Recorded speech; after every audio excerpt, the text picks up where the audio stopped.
Welcome, everyone. Thanks so much for coming. And I couldn't really tell if the long queue was for the loo or for this event, and it turned out it was for both, which is why Daniel and I were late. But thank you so much for coming today. It's really great to see you all. We have a fantastic panel today to talk about, obviously, a subject that's always constantly on all of our minds. You know, we will name some elephants in the room. I work for Open Society Foundation, which has been going through a long and painful strategy review process, which I know affects many of you in this room. I'm also the former editor-in-chief of Open Democracy. I'm fiercely proud of that organization. It's just laid a whole bunch of people off. So we're talking about a situation that's really, really tough at the moment, and I feel that, and I know many people in this room feel that in different ways. That said, everyone on this panel is living proof and evidence that you can grow and create things. You can grow new newsrooms. You can do great journalism, even in this really tough environment. So we're incredibly lucky to hear from all of them. I'm going to start actually with Juliette, and obviously The Guardian is probably that many people in this room are most familiar with, but I've asked Juliette to tell us some things that we might not know about The Guardian to kick us off.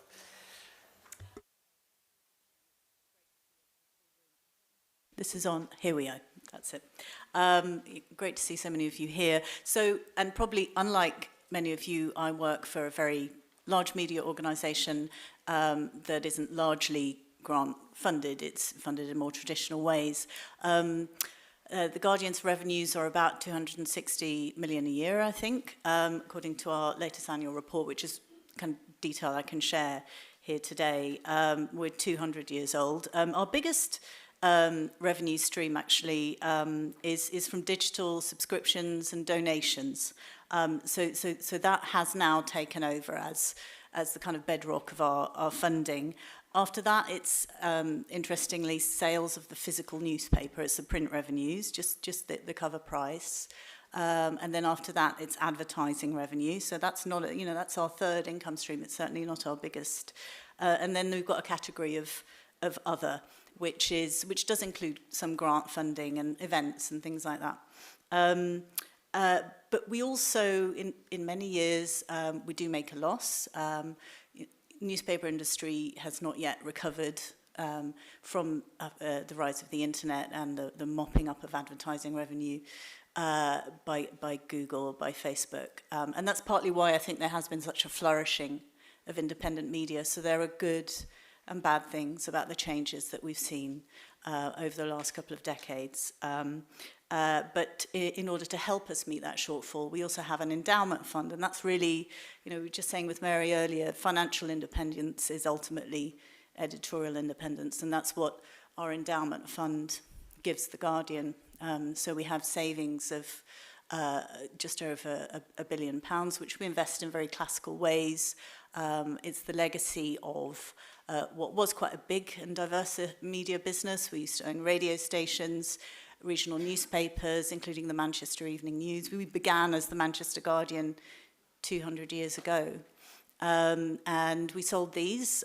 We used to do our most profitable diversified bit of media was car classifieds, magazines that sold where you could advertise to sell your car. And so we sold those, and we've invested the money carefully, and that's been key to our editorial independence, and that money is managed by a trust that was set up, I think, in between the two world wars by John Russell Scott, who owned the Manchester Evening News and the Manchester Guardian, and he was worried about, he was avoiding taxes, actually, death duties in particular. So he wanted to hand the business on to his family, his children, and he didn't want to have to sell the newspapers to pay the death duties. So the assets were put in a trust, and that trust still controls our funding today. And then finally, we're experimenting with charging for the first time online for our journalism. So we've always been free. That's allowed us to grow very, very fast into new markets, into Australia, into America, where I think we have something like 70 million unique readers a month. But we do need to make money, and we're competing with publications like the New York Times that don't give anything away for free. So we've started charging on the app. The website is still free, but if you read more than 50 articles a month, then we cap that, and we ask for a subscription.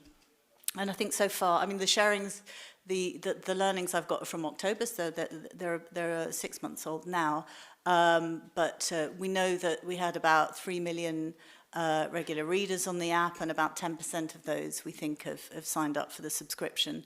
So we have about, as of October, we had about 300,000 subscribers, which is going to be an important revenue stream going forward, and we're quite hopeful about that. Thank you. When we were prepping for this panel, Daniel said, I wish I had an endowment fund. But I think what was interesting about what you said as well is that basically a lot of the revenue that's enabled the business to exist was completely non-media revenue, right? So it was investing in other things in order to subsidize and fund the journalism. And you see that in very large organizations and in very small ones as well. So Daniel, you work with The Guardian, but you're on a slightly different scale. It'd be great to hear what Lighthouse is, how it works, how you stood it up, and maybe one example of a story you're most proud of that Lighthouse has done.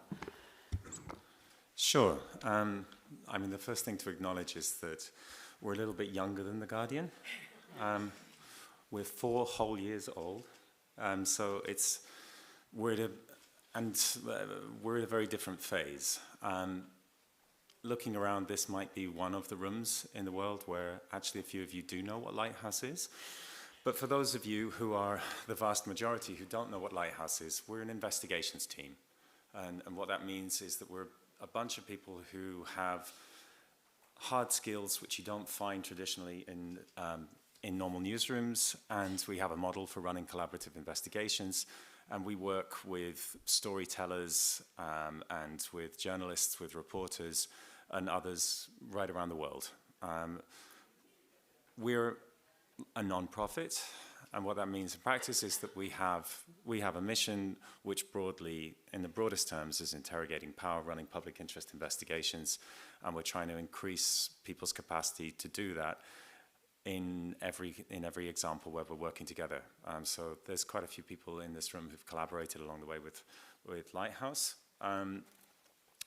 In terms of it's always best not to speak about these things in abstract.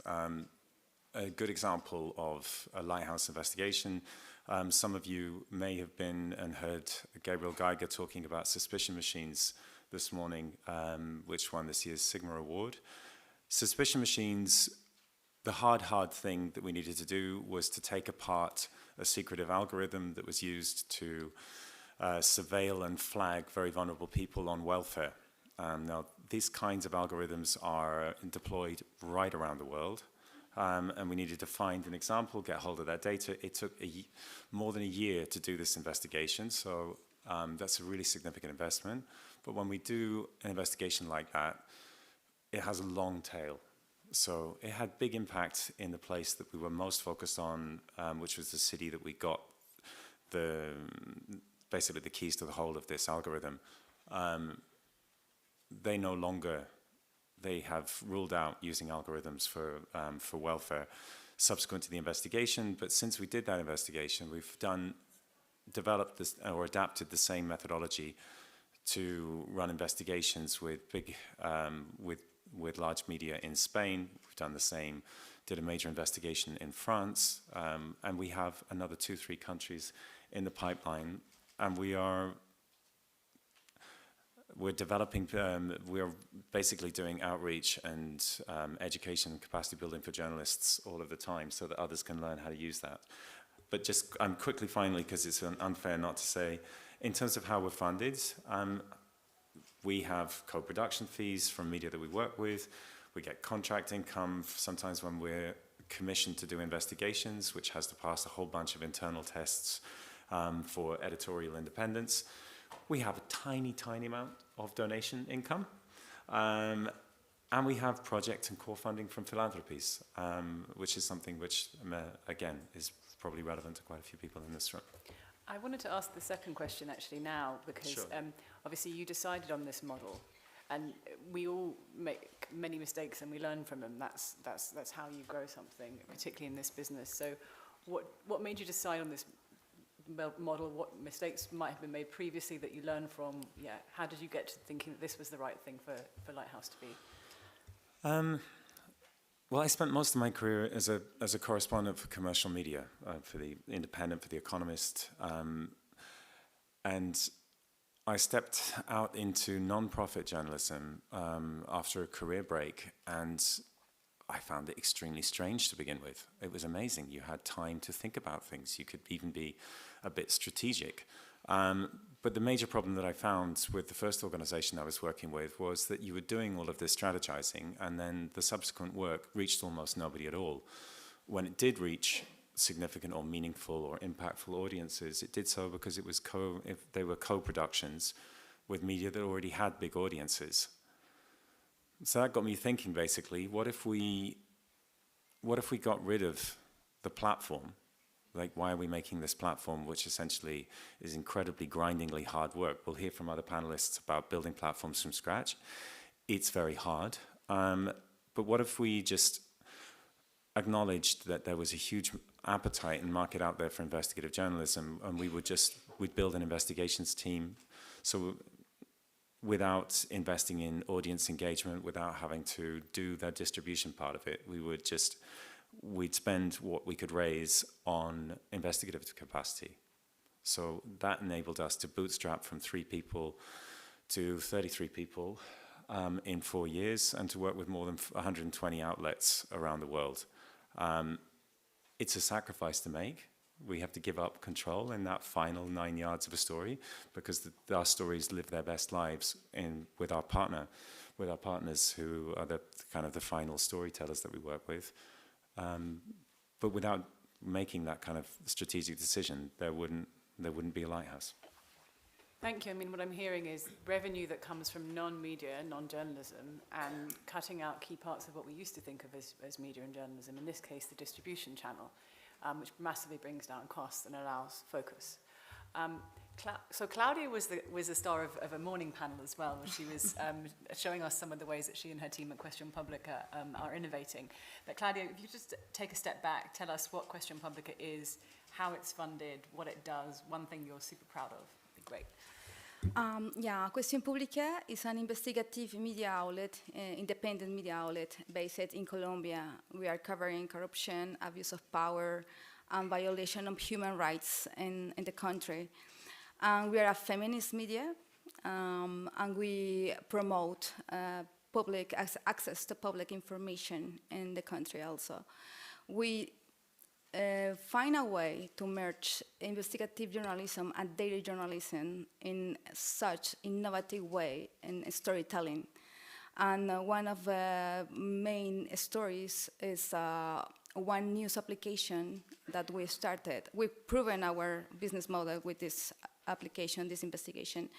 It's called We Know What You Did Last Legislative Period. And it's the investigation about the Congress members' assets and wealth.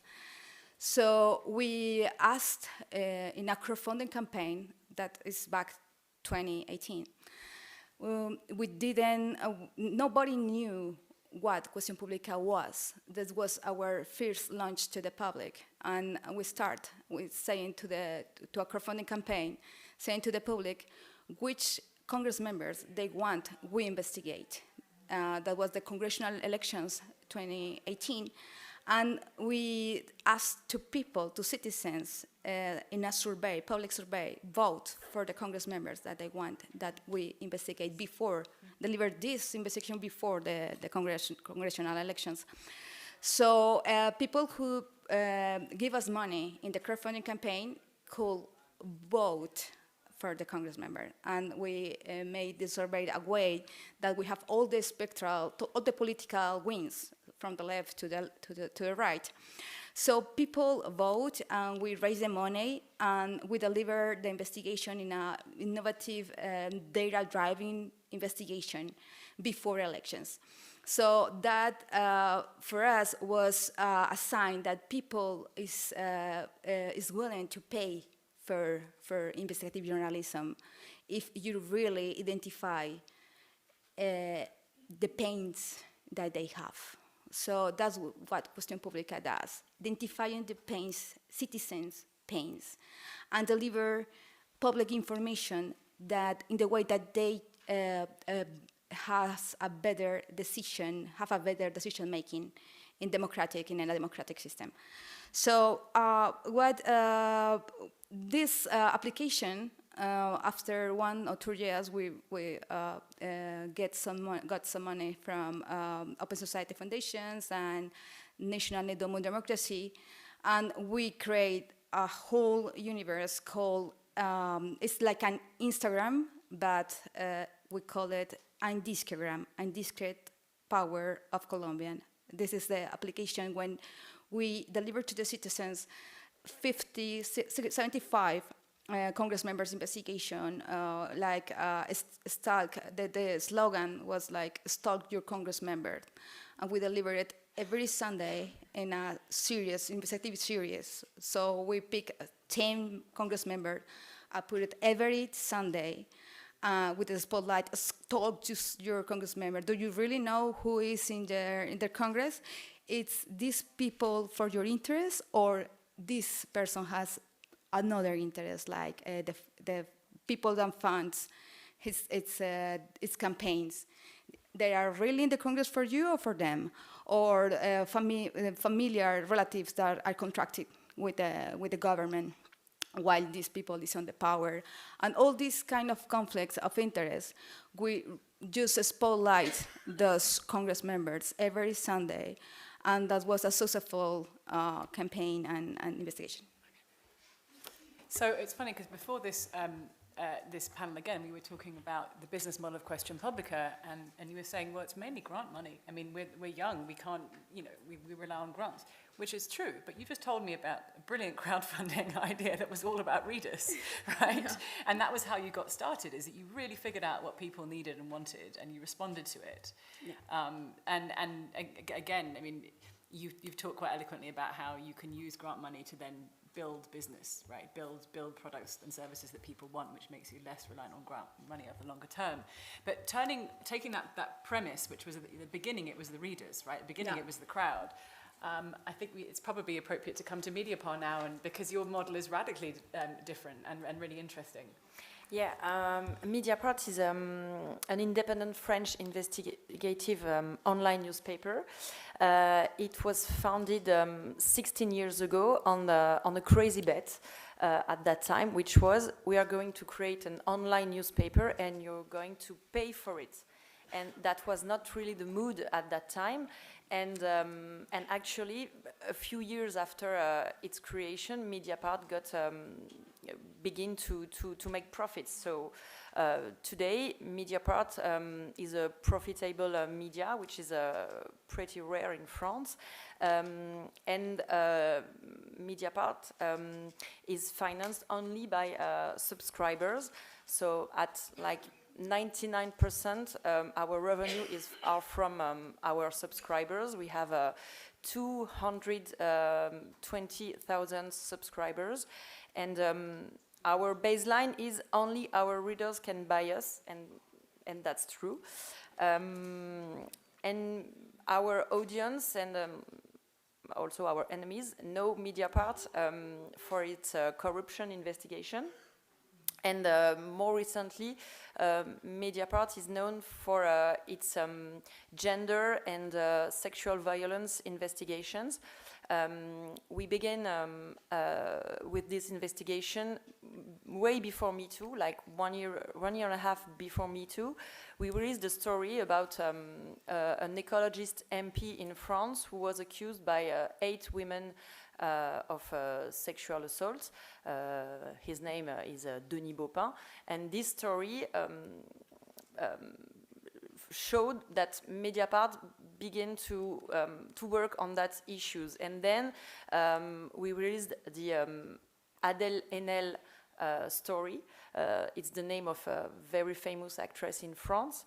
She revealed, she spoke out the sexual assault she was victim when she was 13 by the film director she worked with, and that moment was very important for Mediapart. It was kind of game changer for Mediapart. We decided to create a gender editor position, inspired by the New York Times initiatives, of course.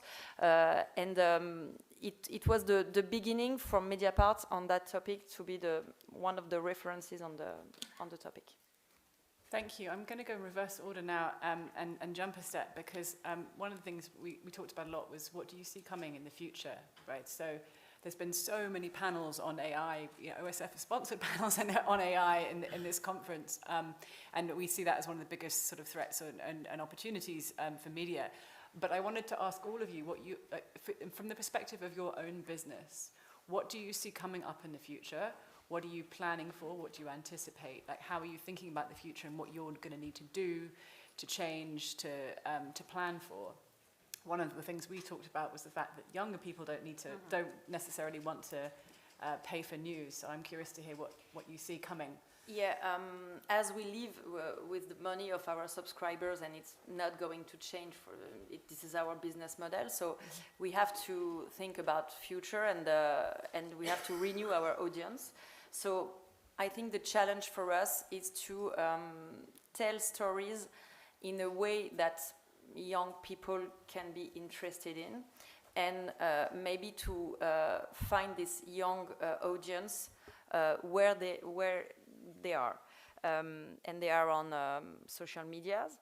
So it's an important question for us, because it raises questions about ethics and about how we bet on it. Because, for example, Twitter, X right now is not a social media that we want to invest a lot, because it's mad.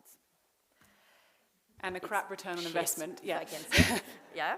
So that's the question. And so far, we try to build partnerships with journalists who are very famous and who talk to a young audience, but who make information and not just opinion and comments. And we try to build partnerships with that kind of journalists so far. Thank you.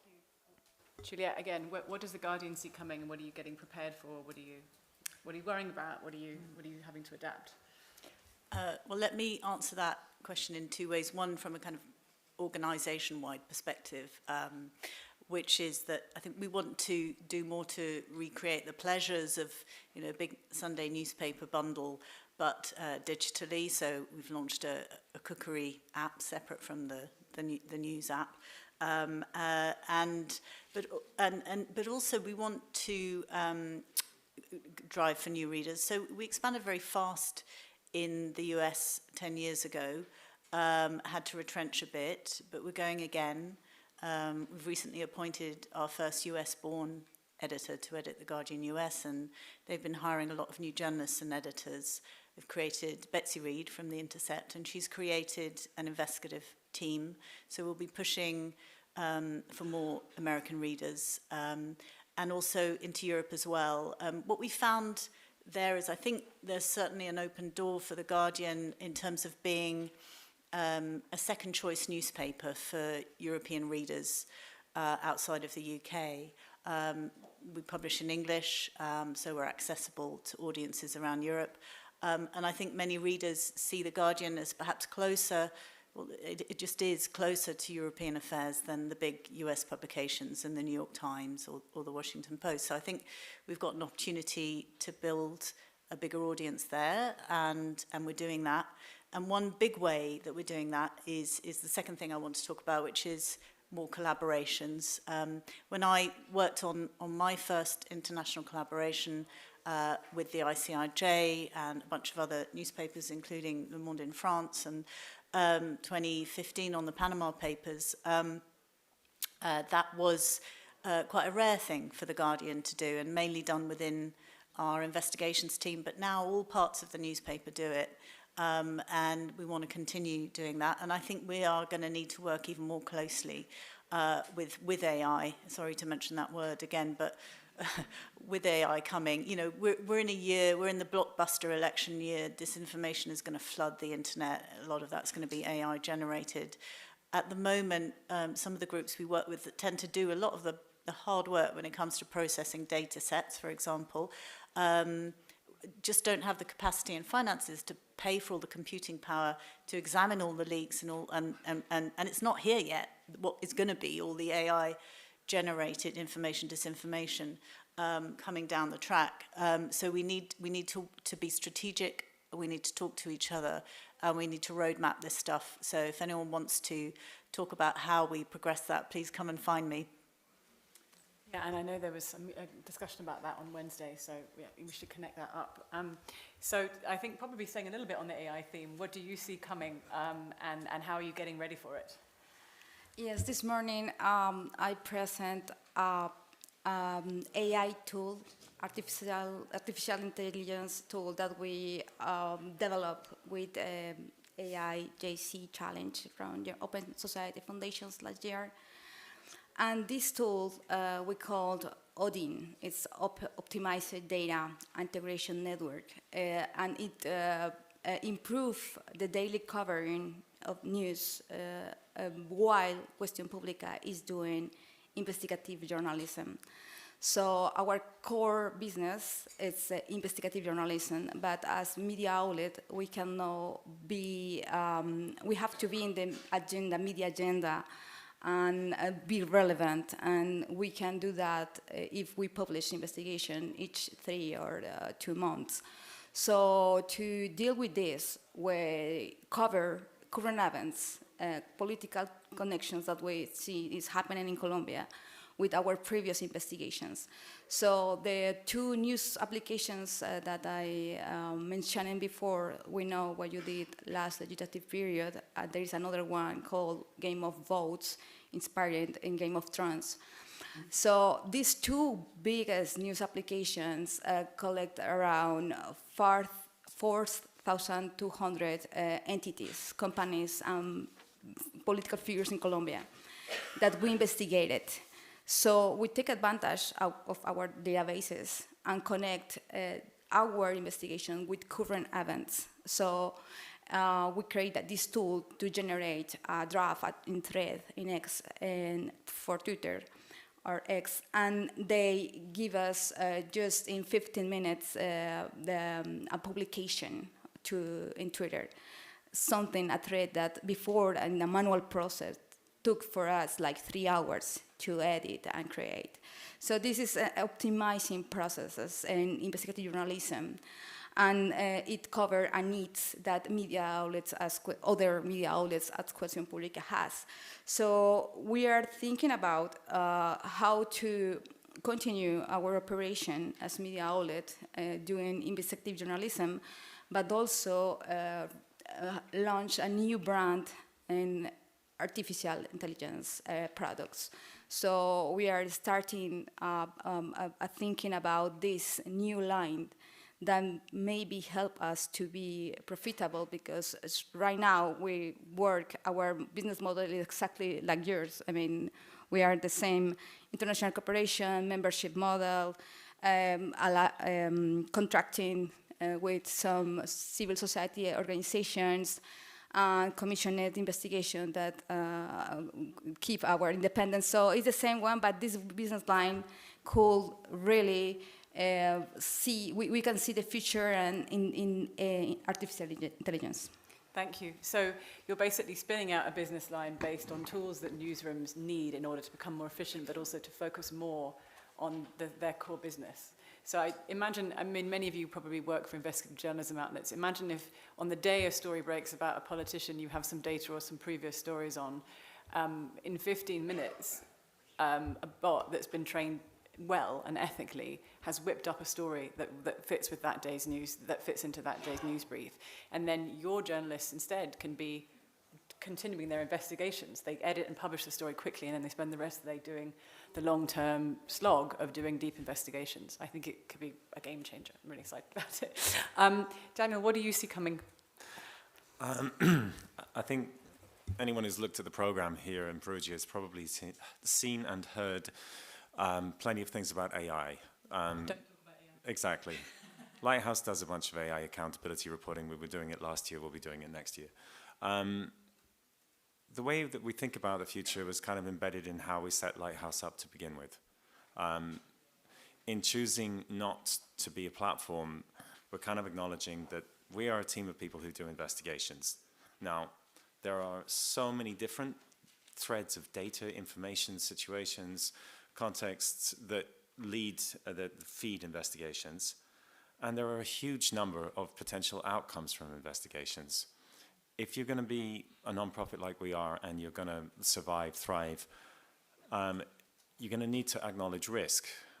And a big part of that risk is that if you are completely wedded to, like, we do investigative journalism and it feeds this product, the chances that that product is going to stop being the way in which people consume in the outcomes of investigations is incredibly high.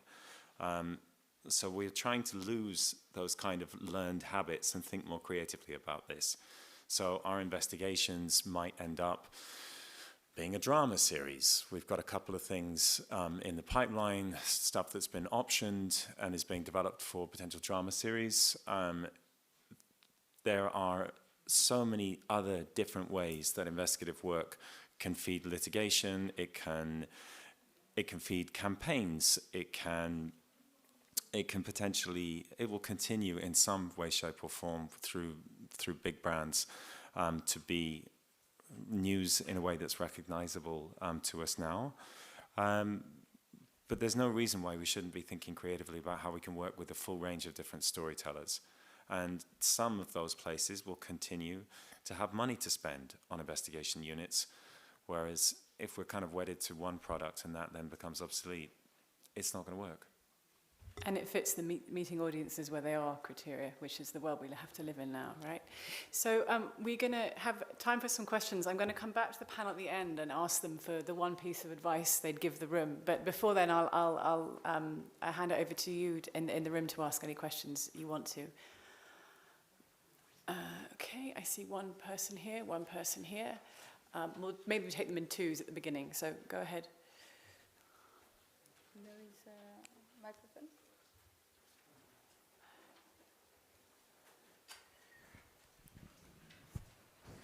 All right at the front. Yeah, this man here. And then the lady in the white jacket behind. Thank you.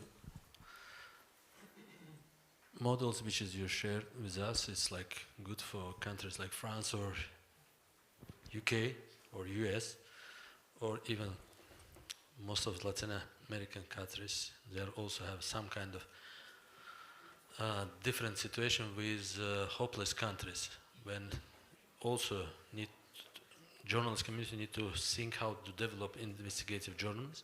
I mean, especially for countries which have authoritarian rulers, which is, and usually we have a choice to expose grand corruptions. And sometimes by years we have tons of materials, but we don't know how to expose or publish them. Sometimes we expose corrupted officials, like in UK, and UK start to use very successfully unexplained wealth order, and they confiscated these assets because we wrote about these corrupted officials. But in the end, like for us as like a journalist from the hopeless countries, like I'm from Azerbaijan and I'm living in exile, most of the donors forgot about Azerbaijan. They say it's impossible to develop this kind of activities inside the countries. To support exile-based journalists or investigative journalists is quite expensive. My question is do you think it's fair models to using these confiscated assets, for example, in UK, for support investigative journalists?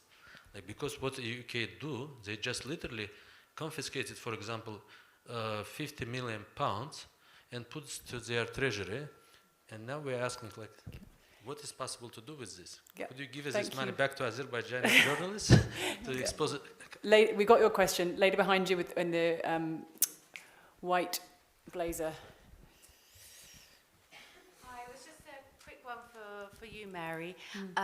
You said that Open Society is sort of changing direction, and I just wanted to know what light you might be able to shed on that new direction. Yeah, absolutely. There was someone else behind you as well. There's one more, and then the panel can take those three, and then we can ask more. Hi, I work in global health, but there are limits to, accepting funds from actors who shape our beats. And also there's limited success in getting subscribers to pay for deep, long-form investigations. So Mediapart numbers are very impressive that 99% of your revenues come from subscriptions. What advice for people in specific communities? Thanks. So do you want to take the subscription question? I'll do the OSF question, and I've got something to say about Azerbaijan too, and then you can do the unexplained wealth orders. Yeah, does that work? Okay. Your question is about advice I could give to special communities to get subscribers. That's right. Difficult question because, for example, in France, I don't know another media like Mediapart, which functions only with subscribers' money. So the advice I could give, if you want to launch a media, is to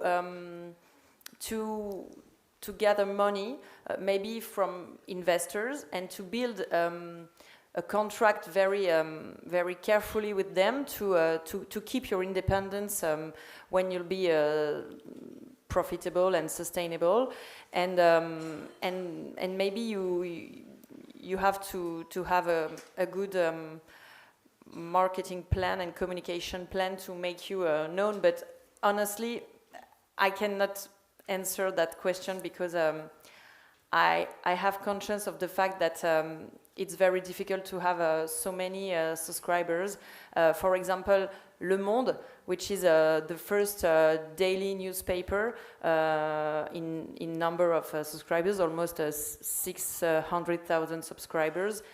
They live with the money of their subscribers, but also with advertising, but also with state subsidies and shareholders. So good luck. I can say a couple of things, which is there is no evidence that subscribers won't pay for long form. Actually, the longer and the more detailed and the more you get for a subscription, probably the better. So I don't think it's subscribers not willing to pay for long form. Another insight someone was sharing this morning over coffee was that, people are willing to pay for information, as long as you don't call it news or journalism. You can call it business intelligence or intelligence or research or information. I see a guy from FD Strategies here. The Financial Times do very nicely out of that. So maybe think about your framing. What are you asking them to pay for? It might be exactly the same thing, but what are you going to call it? OSF is still in a process of transformation and transition. We are more through it than we were last year. I'm newly hired as director of our media and disinformation work. So we haven't had strategy approved yet. We don't have budget approved yet. That will happen later in the year, I hope.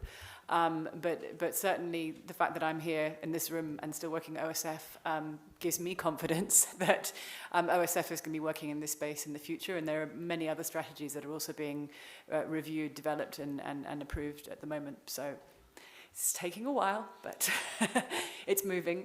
On this, there is precedent, which is Ukraine. So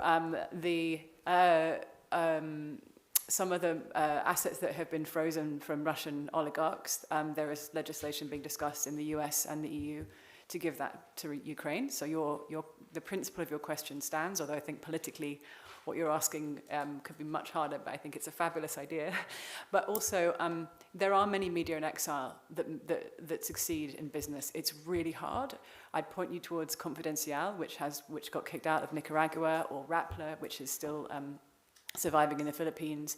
Both of them have some grant money, but they actually make a lot of revenue from other business streams as well. I'm not saying it's not tough. It's some of the hardest work to do in the whole world. But it can be done. And Dan, do you want to say more on it as well? I'm happy to talk about journalism in exile. I'm hardly in exile from the UK, but I'm like the world's most useless person to answer questions on the UK. I am British, but Lighthouse is not a UK organisation. We're an international organisation. We're 12 different nationalities. inside the team. So I would say on that basis, I think they should give you the money. I don't think anyone in the room would disagree with that. What I would say, sorry, quickly on journalism in exile, examples like Rappler are hugely inspiring, but journalism in the absolute hardest places, especially investigative journalism, is not most of the time going to be self-sustaining. And what it can look like and does look like sometimes, and we have part of our work is with journalists in exile. We ran a 2-year pilot in Syria, and we worked with Siraj, and some of you might know them. They have gotten to a point now where they have a portfolio of kick-ass international investigations. They've got regional reach. They do amazing stuff, and they are now in a position, a slightly more stable position, and able to attract funding, which helps them to support a small team. But getting from being immediately in exile and just landing in exile and surviving for that short space of time, it needs global organizations who are going to work with, incubate, help. Lighthouse is one. Journalists in exile should reach out, talk to us. We'd be really, really happy to talk. We won't be the answer in all of those instances, but we can maybe help orient people who are facing that. And if you collaborate with large journalism networks, some of them will pay, some of them will give you help in kind, some of them will give you both. Again, there's never any guarantees, but it's one way of sustaining yourself, particularly in transition. And often journalists who are newly in exile know really important things, have really important skills and networks, and there should be proper value exchange for that. A couple more questions, and I think we've only got time for maybe one or two more. Lady there, and was there anyone else? If not, we'll go back to advice. Yeah, go ahead. Hi, I just have a question. As we're thinking about, listening to your various experiences here, one of the things that really struck me is that a lot of smaller independent organizations are grant funded. But one of the things that separates the small organizations from the large organizations is endowment. And I'm really curious, what kinds of ways should the industry be rethinking grant making so that small organizations can take portions of grants and turn them into endowments that can continue to fund journalism? I work for an organization that is luckily independently funded, but one of our biggest issues is, can we take our independent funding that comes in as a budget yearly and turn some of that into an endowment? And also, if you have any advice or ideas about how small organizations can start thinking about building their own endowment so that they can perpetuate their news making in perpetuity. Thanks. Did you want to talk about that as well, or should I? Perhaps you All right. So I need to check with OSF Legal, but this would be the kind of thing we're very supportive of. But I think more generally as well, this is where boards and governance structures become very important and helpful. Like, who do you have on your board who have some investing experience, who will help you get started, putting a little bit away and making sure that that's invested really prudently, probably in things that aren't media, apart from if it's auto trader and they're selling cars, I think is super important, and I think it's a great idea. And I can say as funders, if we see that kind of financial prudence, that gives us incredible confidence, right? And it makes us more likely to support if there's a plan that involves a diversification of the business and investing in other businesses in order to sustain the journalism. So I think it's a fantastic idea, hugely supportive. If there's no one else, I think we'll just go to the panel for kind of final words of wisdom. So we're all in the boat. Okay, very, very quickly. 2 minutes. 1 second. If you look for money, grant money, journalismfund.eu, this is our website. We are an organization who give grants to individual journalists and to media outlets. Journalismfund.eu, everyone. Thank you so much. Okay, so maybe we'll start here. One piece of advice. So one piece of advice from each of the panelists. Maybe one advice more on a more positive note than I was before. I would say that if you want people to pay for informations, you have to release exclusive information of public interest, because we talk a lot of AI, but there's something that AI can't do is to release exclusive information and reveal facts of public interest. So for me, that's the start. And then if you build an independent media, you have to prove and to guarantee that your media is independent. Just one example. In Mediapart, if I am a chief editor, it's because I have been appointed by a vote of the journalist, and I can also be revoked. Fortunately, it's not happened so far, but who knows? And that's for me, it's a guarantee of independence, but also of transparency and good internal democracy. So I know that Le Monde does the same, and other newspaper in France, but I think that appointment and revocation of editor-in-chief by a vote can be a good guarantee of independence. Thank you. Very French. Sounds like a good idea. Well, I agree with Valentine. It's all about the story, isn't it? If you've got the story, if you've got the scoop, and that's, those are investigations, the audiences, the money will follow, not always perhaps in the quantities that we would like. But, we found at The Guardian that when we publish investigations, like a couple of, just after the full-scale invasion of Ukraine, we published Russian Asset Tracker, looking at the assets around Europe of Russian oligarchs, or when we investigate breaches of their own lockdown rules by members of the government, or corruption in the awarding of COVID PPE contracts. That's when readership converts into donations and subscriptions. It's key. And our best, and in times of turmoil, the election of Trump, the invasion of Ukraine, COVID, these are the times when people turn, they feel powerless, actually, and giving some money to an organization that's questioning what's going on is a way, is an outlet that people have, and they do that, and we find that happens as well. If our coverage is about the right things at the right times, and that's key. Thanks. I'm going to say one more thing. Financial independence is editorial independence. You can't have one without the other. So you need to diversify your income streams.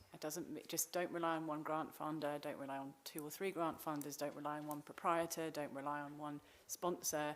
Make sure you've diversified and that you're keeping really, really good track of the numbers so that no one entity or person can pull the rug out from underneath you.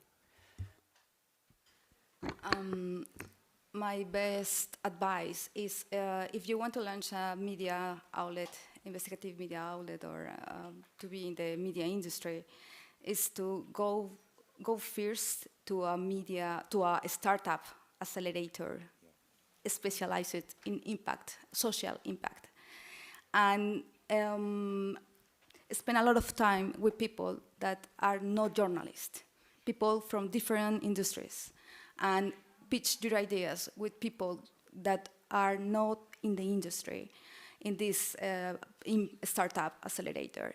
Another one is choose your business partner very well. I mean, people that are different from you, that don't have the same skills that you have.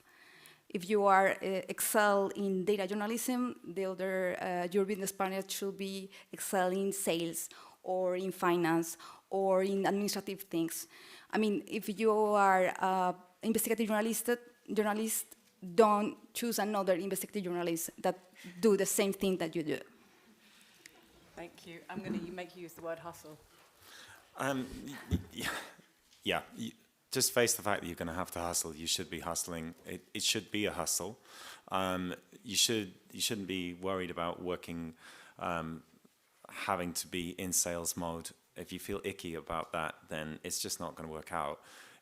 Non-profit journalism shouldn't be and can't be a space where journalists get comfortable to just cover the topics that they like in the way that they always have. It's just not, that isn't going to work as a way of doing things. And I'm kind of richly aware of how hard most of the non-profit journalists who are working. So it's not a comment on how hard people are working, but the hustle is there. It's not going to change. Thanks, everyone. Thanks to this wonderful panel.